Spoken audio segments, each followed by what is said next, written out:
this week on Leadership Across the Table, we've got the man that really doesn't need a huge introduction to our audience, Ricky Shelton, former city mayor of Cookeville, and has had a variety of experience in town. We have so many people like myself that are transplants, obviously, to the Upper Cumberland. So a lot of folks really don't know you actually and might not know a lot about the things that you've done. And so there's a lot of great themes around leadership I want to dive in with you today. Okay. I think, first off, right now what you're doing, but before we do that, I'd like to kind of go back, Ricky, to what were, I know you kind of entered into public service in the 2002 area Right. as a council member. Right. What were you doing before that, as far as like your professional life, before you got into politics? Sure. So born and raised here, never left. This is my hometown. Went to Tennessee Tech, majored in marketing. Was involved with the baseball team there. We had a family business, candy and tobacco wholesale business, jewelry and gift store, and operated that after I left college, and did that for a number of years. My father had a long history here in public service. He was the city, at one time, he was a volunteer firefighter, but he also, in a span of time, was the police chief, fire chief, public safety director, and city manager here in Cookeville. Didn't know all that. And How so, times have changed. Exactly, and he only had a ninth grade education, but he knew how to treat people, and that I think I learned a lot from him, of how he treated people, how he interacted with people, and that's where I had my love of public service. And so ran for council in 2002, served 8 years. We have term limits, so I rolled off in 2010. Ran again in 14. I didn't even know if I'd be elected, and as our system, it's a unique system. Yes, but, yes, it is. I got the most votes and became mayor, and then in 2018, when I ran again, I actually got the largest number of votes ever and the largest margin of victory ever, and so we kept that. And then, of course, interesting things happened into that second term. The tornado hit. Yeah. Devastated our community in 2020, toughest day, time of my life for sure. And then right after that was COVID, and of course anything leadership in COVID was pretty crazy. Both of those events, I cannot imagine being. I mean, in any level of leadership in public service, at the city level, state level. Our country had never been through really in our lifespans, really, I guess, in the history of our country, a pandemic like that. So 2 decades here in the city of Cookeville, and that's so interesting to learn about your dad. I know you could talk a lot about that. I mean, you saw a man that did a variety of things. Sounds like he dedicated most of his adult life to public service. Cookeville has exploded just since. Again, I moved here in 2018, and from there to today, over the last 7 years, a lot has occurred. What were some of if you had to pick out a few big themes in your time as on the council or your time in mayor? I'll let you kind of choose it, but Sure. What were some of the big 3 things that you saw that you're most proud of, or that were the biggest changes? Sure. So in my first term, one of the things I think that's important for any city is your downtown. And so we actually purchased the property and built Dogwood Park, which kind of tied West Side and the courthouse area together. So that was pretty phenomenal. The cityscaping of all the downtown area, that was huge. That was during that first term of service. Then in my mayor term, like I said, I know God guided me through all of this, but there was so much, but everything that we did that we wanted to do as far as leadership and growth, we wanted to make sure that we did it so that if you chose to go to Tennessee Tech, if you grew up here and went to Tennessee Tech, you didn't have to leave here to get a good job. And so those were the things we really concentrated on. SAIC came, a lot of very good paying, high paying jobs, and those are super important. When I grew up here, you didn't really have the opportunity to have a really great job. You had to leave to get that. And so many of your peers from Tech, for instance, did not stay around. They grew up here like you did. They chose to leave. Correct. Yeah. And so that was very important. But that's a couple of the big things during that. From 2014 2022, during our 8 years, we had about 5,500 new jobs. Government doesn't create jobs, but helps set the tone to facilitate the environment where people want to invest and build jobs. And so that's what we did. And 5,500 new jobs and about $400 million in capital investment during that 8 years. So we're very, very proud of that.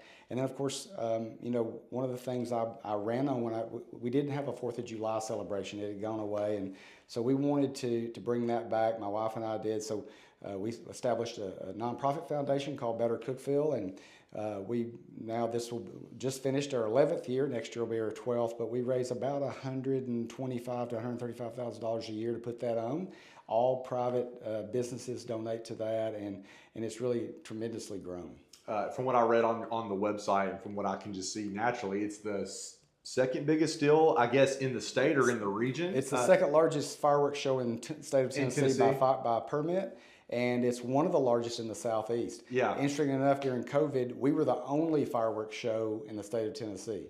Nashville's the biggest, but we figured out a way to do ours, and I was actually interviewed on some national news networks how we were doing that, and all the crazy stuff you had to do during COVID with this, the social distancing and all. Made it happen anyway. But we figured it out, Yeah. and so CNN actually came here and we were broadcast nationally.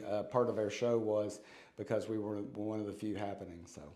And that's a huge deal, it really is. And going back to like Dogwood Park, I mean, that happened probably a few years, I think, before my interest into Cookeville. That is a huge thing, and I think people that probably don't have children are not involved there on a weekly basis don't understand. But I've got a son who's going on 4, and I've got a young daughter going on 3, and we've got a little newborn, and so we're not leaving town on the weekends right now. Like tomorrow, I'm going to take both of those kids there because they love it. There's not that much things to do with little kids outside of soccer and sports and stuff. And I just want to say thank you for having the forethought. And I know that was the public has to fund a lot of these things, but it's a long-term investment. I mean, that is a huge thing for young families that we use pretty much every week at some point. My kids are over there. Absolutely. Quality of life is very, very important. You can't just have growth and economic growth. You also have to have quality of life initiatives, whether it's parks, things for people to do, families to do. We brought up a lot of events when we did too. We started the Christmas in the Park celebration.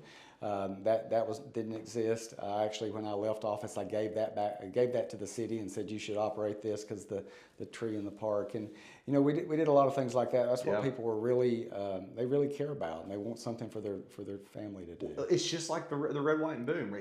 My mother and father-in-law are from Gulfport, Mississippi. We kind of swap holidays, but they come down for a lot for the summer. And I mean, that's something we pretty much not miss. My brother and his family, they all come in. They live in Sparta, but they come here right to Cookeville, and we all set up and watch that every year. And so the culture does matter, and quality of life does matter.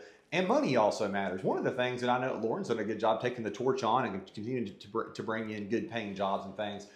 Help us kind of behind the veil there. You're right. Government, and government jobs is not also what it's not carried the economy. That's something that Americans need to answer. One of the new jobs reports from the federal government, which I'm glad they're doing all they can, but actually that was very skewed. The largest industry was actually government jobs, which is not going to help our economy. No. How do you go about finding quality jobs as a government, a public servant? How do y'all go about that courting process, and how do you market Cookeville versus Hendersonville or Thompson Station, that kind of thing? I'm always curious. Well, one of the things how you market your community is just what we talked about, is quality of life. What do you have for people to do, for families to do? Because if not, your community can't support all the jobs that you try to bring here, because people will have to move here also for some of these jobs, and so that's part of it. But also knowing that, what type of jobs does your workforce, are they qualified for? Or what can we do with workforce training to get them qualified for that? So if you want more high-tech jobs, if they're not already qualified for that, then we need to find the companies that are willing to bring people here that already have some of that knowledge, and then do training, cross-training, exactly. And that kind of thing. Yeah. Not an easy thing to do always, while you're trying to grow the city and for Cumberland. That's a huge thing. Again, as a parent of young kids, it's like, that's a kind of a fear. It's like, that's a big thing. I think that's hurt fertility and people wanting to have children and to get homes. And when you do that, I think one thing that's really hurt families is that, like, we had this disconnect between grandparents and great grandparents because of the global and national economy. Our kids are forced to leave our counties, and there's not that community after church we get together, because we've all had to move all over the place to get on our feet as millennials and Gen Z on to the ladder. And I just want to say again, it's very refreshing to have people in leadership that understands that. We've got the best public university in the state of Tennessee right here in our backyard.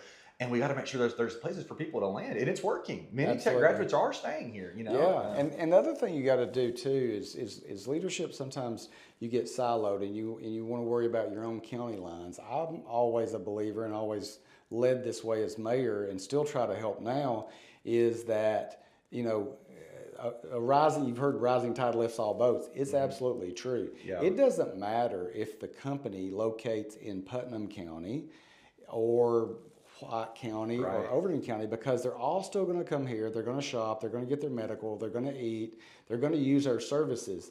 So, for instance, Horman, that located in White County, we met with them. They wanted to be in Putnam County. The land they wanted to be on didn't work out, and so we actually sent them. They were going to go down into southwest Tennessee, and we sent them to White County, made that connection, and there they are. And so what does that do? That kept the jobs here, because there's a lot of people that live here, drive over there. It's no big deal. So that's the key to making a region really strong. Okay, well that's awesome. Now you kind of alluded to it earlier with the 2020 tornadoes. Yeah. And we actually interviewed the founder of the Magnolia Foundation a couple of weeks ago. That should be coming out soon. But it's everyone who lived here knows what that was like, and you did a great job fundraising for families. COVID. But what would you say was and those might be it, the biggest challenge that you went through as mayor? Definitely those two things in that 8 years. The county mayor had an emergency services background, and so we worked really well together in the emergency operations center. We were in there pretty much solid for about 2 weeks, and again, being mayor isn't a full-time job, but I treated it like it was one, and I felt a heavier burden because of the tornado, because it was my hometown. We lost 19 citizens. I knew 6 of them personally, and so that made it a whole different level of intensity for me. And so, we really grew tried to communicate with people through social media, what was going on, telling everybody, because a lot of times the fear of what you don't know is what's really scary. So they may not like what you say, but if you inform people and give people the information they need, that gives them some confidence that things are being done like need to be done. And that, and then like I said, leading right into COVID, that was literally on top of each other. And then the tornado recovery during COVID, so all those things happening. But we have a great community. What makes our community great is people. It's all the volunteers. We sent out a call for people to help, and golly, over 1,000 people came that one day. It inundated us. We saw people during the tornado. There was some funds being set up trying to scam people out of money. Jeez. And so the county mayor and I were in the emergency operations center. I said, "Look at this." He said, "We got to fix that." He said, "Take care of it." And so I set up accounts, and we had official fundraising accounts, and raised upwards of $3 million. And 100% of that went back to the tornado victims. People were desperate. A lot of those families truly, were living week to week, month to month, and they lost their homes. And one of the things, Ricky, I think that, and I'm sure you could talk a lot about this, your background in business and marketing with your education. And I saw on your site, of course, you worked heavily with Cookeville Regional, and have been in sales and marketing, and you brought that media ecosystem into politics, which should be obvious by now. I think it is, but in 2016, 17, 18, it was not obvious. And how did that help? I think you just alluded to it during COVID. That was where people got their news, was directly from Facebook. It's very interesting. So in 14, when the county mayor and I won, I said, "Hey, we need to do official Facebook pages." He said, "I don't want to do that." And I said, "I'm telling you, if we tell people what we're doing, it will go a long way." And sure enough, we actually have a pretty healthy fund with this. Mine's over 63,000. I think his is about 54,000. So mine's still bigger than his, what I always tell him. But the thing about it is, I had people contacting us before all the bad stuff happened. But hey, we've been following your page for a couple of years. We're going to move there. We love what you're doing there. All that kind of stuff. So it's amazing what it does. And then I use those social medias as continue to grow them. And now I use them for Red, White, and Boom. I also use it for my marketing with businesses. I started my own consulting business, and I help where businesses and government intersect. So if companies don't want to do business with the government, I work with Deloitte. I'm an independent consultant with them, and work with Tennessee Tech on some projects. So I really enjoy it. Yeah, and that's fair. You know, you definitely want to leverage and use all the things that you learned in service. It's going to now help the private sector and help those, whether those are nonprofits like the university or other private businesses intersect. Yeah, that makes perfect sense.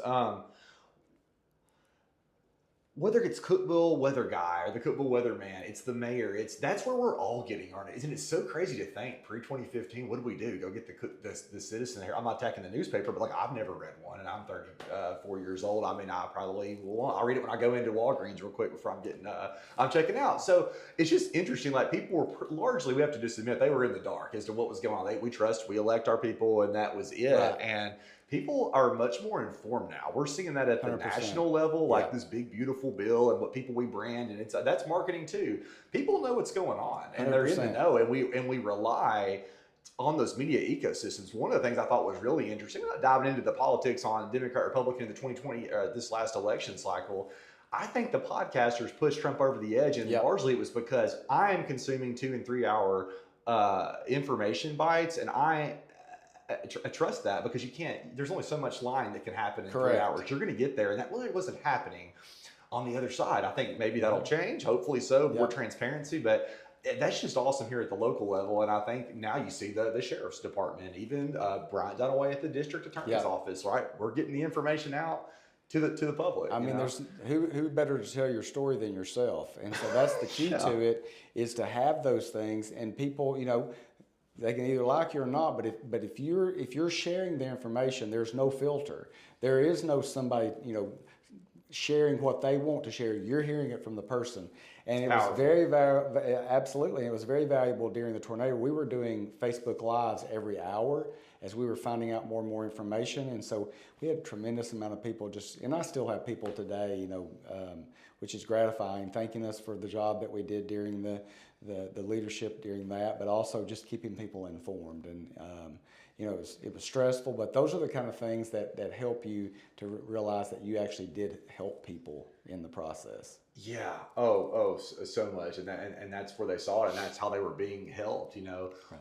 How did marketing help you as a leader too? I was just kind of alluding to like the big beautiful bill, or if it's drill baby drill, or we're going to win. We've got Scott Besant and Howard Lutnick that are in charge at the national level of marketing to the American people. How we're going to turn the ship around. Right. It's almost an impossible task, but part of being a good leader is also being able to distill complex issues to get buy-in in an ethical way, of course, but being able to distill things down. I feel like, did that help you kind of with your background in medical pharmaceutical sales and to being able to communicate in a way to someone? Absolutely, yeah. Culture drives everything, and with culture, branding and marketing is sharing what that looks like, explaining what it means, and so to me, that's why I think honestly, business people are the best people in public office because they get. It's not free money. It's somebody's money that you're spending. And so if you treat it like that and not like that, it's like this growing on trees, it's all of our money coming out of our own pockets. And so I was very cautious about taxes and how we did those things. I know one thing, we were talking about social and the branding, so the community wants, and I had heard this for 8 years, a pool. They want a nice, full service pool, like a wave pool / water park situation. Yes. Okay. And I had heard that. I didn't need a study because I had people telling me on my social, this is what we want, our family wants this. We're already going to McMinnville to the Gilly Pool and using that. And so we went and toured several. We toured the Gilly Pool. We knew there's several hundred a week going to the Gilly Pool from Putnam County. So we set everything in motion. Finally got the first council that I was part of, didn't want to proceed with that. The second council, we started working toward that, and before I left office, we purchased the land out on 111. We issued the bonds, we wrote the bonds, ready to go, $15 million, but we didn't have time to do the second reading, so it was left for the next council, and then this council came in and chose not to pursue that. And so it's still something that people want. Yeah. Absolutely. And so when you look at all those things, how does your community, how do you sell yourself? Well, you sell yourself by networking first of all, but branding. Yeah. You know, people recognize that this is a progressive community. This is a community that wants good things for their citizens. They want to have a great downtown. They want to have nice parks. All those things go into the marketing of your community. And I just felt like, honestly, more as much as mayor as I was the chief marketer. And I've had people tell me that, you know, I marketed our community to everybody across the state, and I have people all across the country. That is one of your primary jobs. It really is. As the face of the city. And that's what I use the social for. Okay. And that's how we reach so many people. And that's how, you know, now with using that to advertise Red, White, and Boom, we had over 3.2 million impressions on our social media of people knowing about Red, White, and Boom. So pretty cool, actually. Let's talk about that for a minute. The Red, White, and Boom. I've just gone. I participated in it. I have watched the beautiful show every year, and it's awesome. I see, you know, you'll come on and talk through it and everything.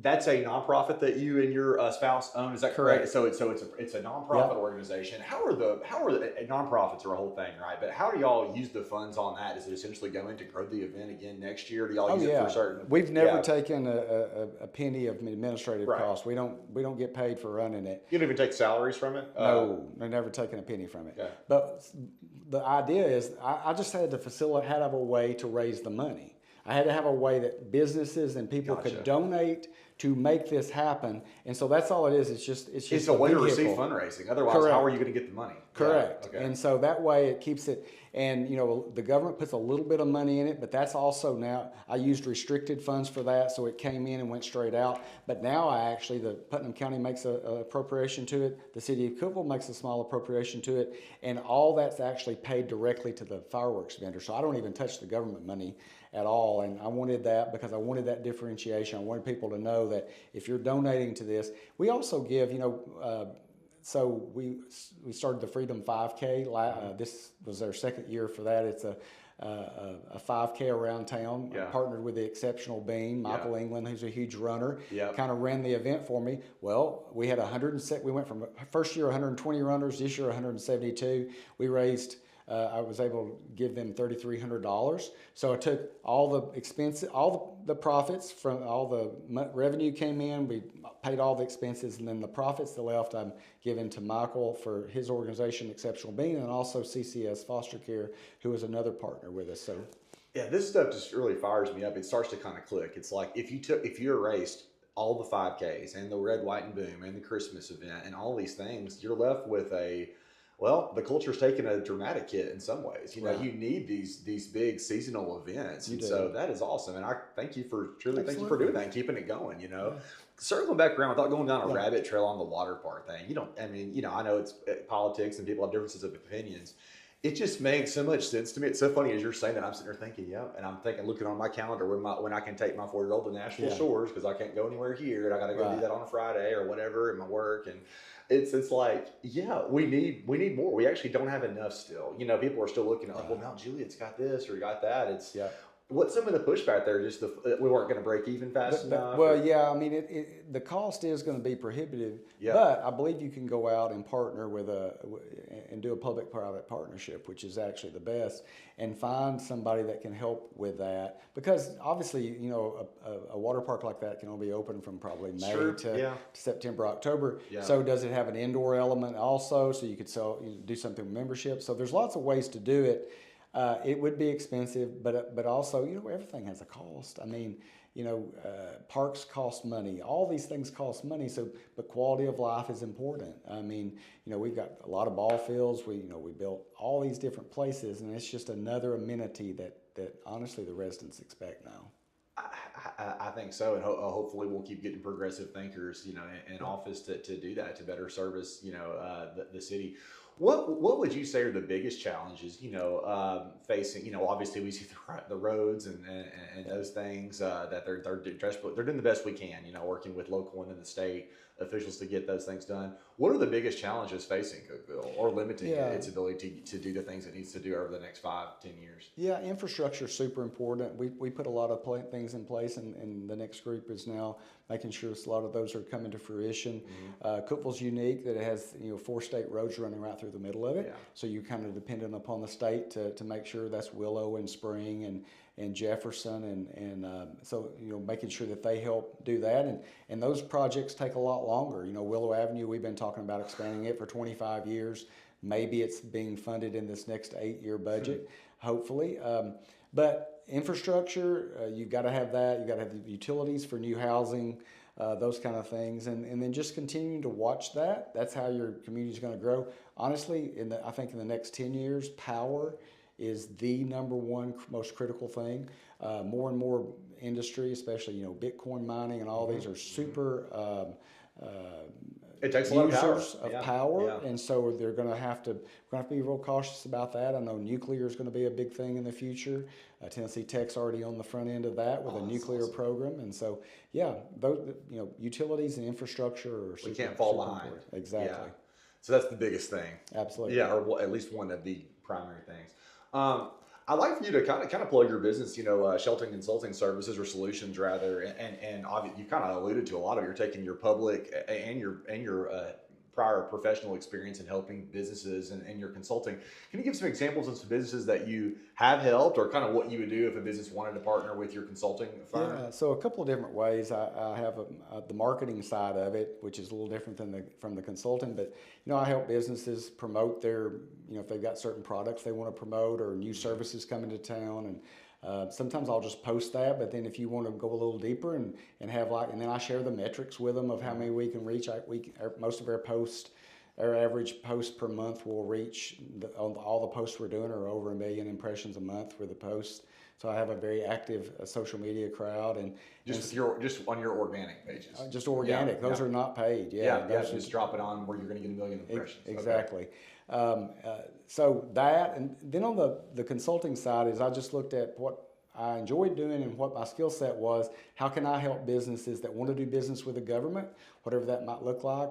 Like I work with an ambulance medical billing company I connect them with county mayors that I've met over time, and so help facilitate those conversations. And like I said, I work with Deloitte, and so we're always looking at things, and whether it be in housing or in state government, at the end of the day, life is about connections and about the network that you make. And so I took and utilized what I built in the 8 years and 16 years in office, but especially the last 8 as mayor, and I still have those relationships. And so bringing things to those mayors that can help their communities, and then also finding businesses that need that help and then connecting them. It's a huge skill set, and like for folks listening and for young people that are watching, like it's just so funny.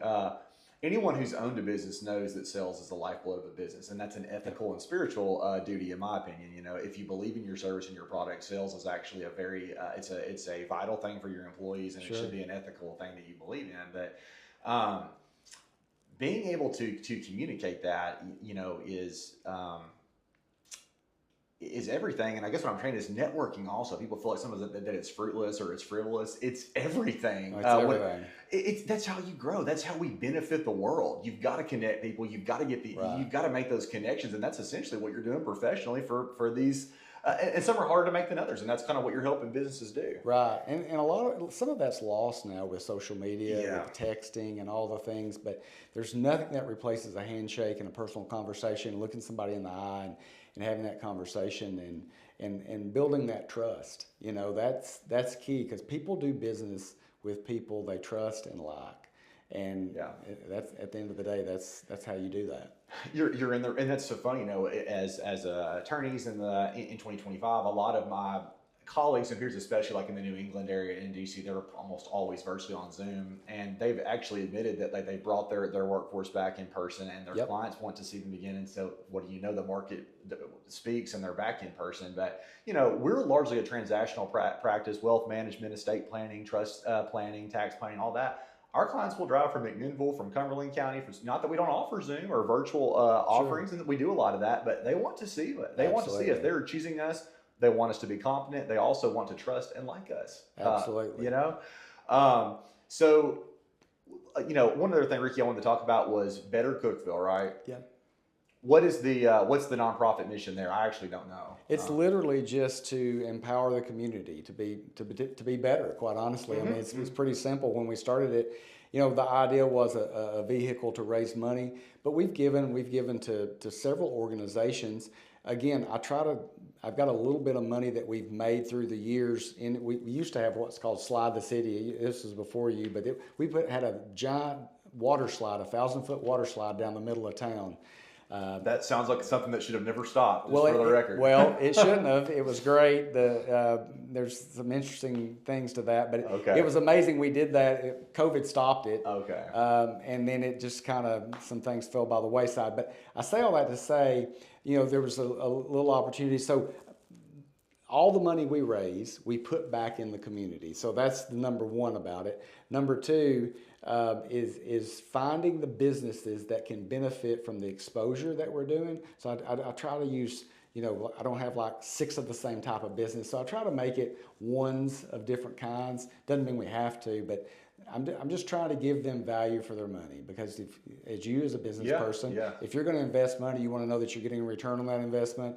And so that's what and part of what we're doing right now is proving the concept of, okay, this is our 11th year, here's what it did, and I'm getting some exciting data back that shows actually what I thought was happening, and now we've got some ways to prove it, and so I'll be sharing about that later, but we're super excited about what's to come with Red, White, and Boom. And you know, we're a fireworks show that also has music, but that doesn't mean we couldn't eventually have a bigger named music act here to even make it grow. I love it. Think it even bigger on that. And I'll be on the lookout. I can't wait to hear more about the developments on that. Kind of as we close here, I think that this has been really one of the things I've learned. I think I admire from you is it's not easy. You know, we don't have to get into everything. But when you're a leader, whether that's in business or in politics, when you get to a certain level of putting in sweat equity and success, there's going to be haters out there, and there's going to be always going to be the trolls and the naysayers and all that. It's just having grit. You know, how much do you just attribute to just don't stop every day? You just get up and let's move things forward as part of the element of your success. 100%. You tell me I can't do it, and watch how hard I try. I'm not going to fail. And you know, when we first started, for instance, the Red, White, and Boom, the council at the time said we're not going to support that, and I said, okay, well, I'll just start a nonprofit and raise the money. Here we are, and that's one example. But even further in business, you can't quit. It's 24/7 when you own your own business, especially, or you know, you can't just leave it at the office. You're always, and I think that's what makes people successful, is that you're driven to succeed, but but you always want that motivation to be correct. The motivation for me is I want this to be better because people enjoy it. It helps people, those kind of things. Not a selfish motivation. Right. So that's to me, that's the key, and that's whether you're humble or not humble about it. And all of us go through times in life when we are and we're not. Yeah. But you know, you mentioned on something I want to mention, and the sad thing about success is it brings out all the negative too, and then people either are jealous of you or they want you to fail, and that's sad that we're in oftentimes in that state. Just always, it's hard. People say, well, just ignore them. Well, it's hard to ignore because you hear one thing positive, and that's one thing, but you hear 10 positives, great, but you hear one negative, and that feels like it's 10 times worse. And I don't know why that is. I think that's human nature, because you not only want to be successful, you want to be liked while you're doing it. But we all do. But at the end of the day, if you can look in the mirror and know that you did the right things for the right reason, then I think that is that's going to help you carry the day through all of that human nature, and having to deal with the negativity is where we're getting the source for that motivation to be. And if it's worth doing, it's worth doing right. Give 110%. Don't just half do anything. Put all your energy behind it, and it will succeed. Focus, yeah. But before we close out, just a couple of broad questions too. You know, it would be amiss if I didn't ask you. I know you have a history of almost 2 decades in politics. We're nonpartisan here in Cookeville, obviously on the city council. We are up in the South in a kind of conservative area. Look, now that you're out of politics, looking at just kind of outside of Cookeville, just the broader nation, what do you think some of the challenges are facing, like the conservative movement today, and where that's going to go over the next 5 or 10 years? Like, what as far as the identity, and also some of the challenges, maybe. Yeah, I think making sure that, identifying who that next leader is going to be beyond President Trump, who actually came here in 2020 during the tornado, which was a really cool story. Got to meet him, talk to him on the phone. That's got to be pretty cool. It was very cool. Yeah. When you get a call from a number you don't know what it is, and the guy says this is a White House switchboard hold for the president. That's pretty cool words. I'd say so. But yeah, finding that next leader. We're dealing with a very toxic environment in politics, especially nationally, in some state, not so much locally, thank goodness, but clearly detailing the message. And then making sure people understand what that message is, and then and keeping that in the forefront. I think Trump did a really good job with that. I think people had no doubt what he stood for, and now we're seeing that those policies are coming true. A lot of politicians, a lot of people running for office don't do what they say they're going to do. He 100% has done it, and so a lot of people don't like that, but that's what you're seeing, and so. You are seeing what he largely said he was going to do, and then the first 6 months, it's been pretty much put on the gas. He's an interesting guy, and I heard this said before, but he plays chess, and it's not just normal chess; it's 4D and 5D chess. There's moves happening that, and I've seen more and more of that, and we're going to see more and more of it soon. And he works the whole board. It's really eerie. And the longer he's been in office, the more clear that's become. When you read a couple of his books early on, and then you watch him, it's like, this is not just someone that doesn't have a deep vocabulary, or he's just this bombastic, 1980s celebrity person. It's you're looking at a once in a generation leader. Absolutely.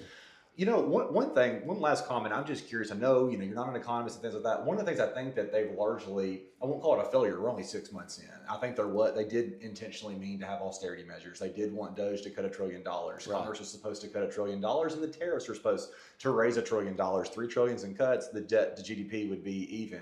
That's turned out so far to be disastrous. We know our Congress passed a $5 or $6 trillion surplus. DOGE, it's failed. What I think the messaging there, when you look at Gen Z, when you look at millennials, the fertility rates collapsing, people can't buy homes, therefore they cannot reproduce, they cannot start families. And part of it is the money, and the money supply continues to expand. And that's one thing they don't talk about, because honestly, your average American does not understand it. They don't want to hear about it. Do you feel like what are the solutions there as a local leader? Like, what's going on at the federal level to solve that? I honestly don't know. Well, I think the biggest problem with the cuts is because what the bill was supposed to be is nothing what it turned out to be, because everybody piled on with their pork. Yeah. And until you can get rid of that, then you're going to continue to have ballooning deficits, because everybody wants their piece of the pie. And I could go on and on. We need term limits in federal offices. You have term limits in local offices where you're the closest. If you're not doing a good job, they're going to get rid of you. Yeah. But they're so far away, and they create their fiefdoms. Yes. And they stay there forever. So if you had that where people weren't, you knew you were going there for 8 years, you were done. You'd do as much as you could, do the right things, and leave. But everybody's worried about keeping things, making sure that their piece of the pie stays there and gets bigger. That's how these huge deficits continue to grow. So that's a long-winded answer to your question. No, that makes sense, until you get exactly able to pass something that you never get this, you end up with this. And I don't know if anybody's ever going to have the courage to say we got to stop doing that.